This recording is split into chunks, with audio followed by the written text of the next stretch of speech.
మరి ఆల్రెడీ మనం చూసాం గ్రామర్ నుంచి మనం ఏమే టాపిక్స్ కవర్ చేసుకోవాలో. అలాగే టెక్స్ట్ బుక్లో 8th క్లాస్ లోపు అంటే third to 8th class text బుక్స్లో పాఠాలు వెనుకున్నటువంటి గ్లాసరీ అనేది కవర్ చేసుకోవాలి.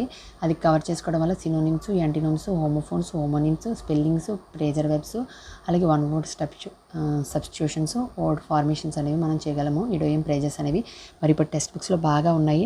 7th 6th టెక్స్ట్ బుక్స్లో ఫ్రేజెస్, ఇడియోమ్స్ గురించి ఎక్కువ ఇన్ఫర్మేషన్ ఉంది. సో వీలైతే మ్యాక్సిమం టెక్స్ట్ బుక్సే చదవడానికి ప్రయత్నించండి. ఈ టాపిక్స్ అన్నీ కూడా వెరీ వెరీ ఇంపార్టెంట్. 24 మార్క్స్కి మనం ఇంగ్లీష్ 24 స్కోర్ చేయాలంటే టెక్స్ట్ బుక్స్ వల్లే సాధ్యము. టెక్స్ట్ బుక్ దాటి మనకు మ్యాక్సిమం బిట్ ఇవ్వడు. సో టెక్స్ట్ బుక్లో 3rd to 8th ప్రతి పాఠం వెనుకున్నటువంటి గ్రామర్ అనేది ఖచ్చితంగా చేసుకోండి. హలో డియర్ ఫ్రెండ్స్, మరి ఇంగ్లీష్ మెథడాలజీలో మనం యాక్సెప్ట్స్ ఆఫ్ లాంగ్వేజ్ నుంచి మరి బిట్స్ వస్తాయి. అలాగే objective of teaching English, development of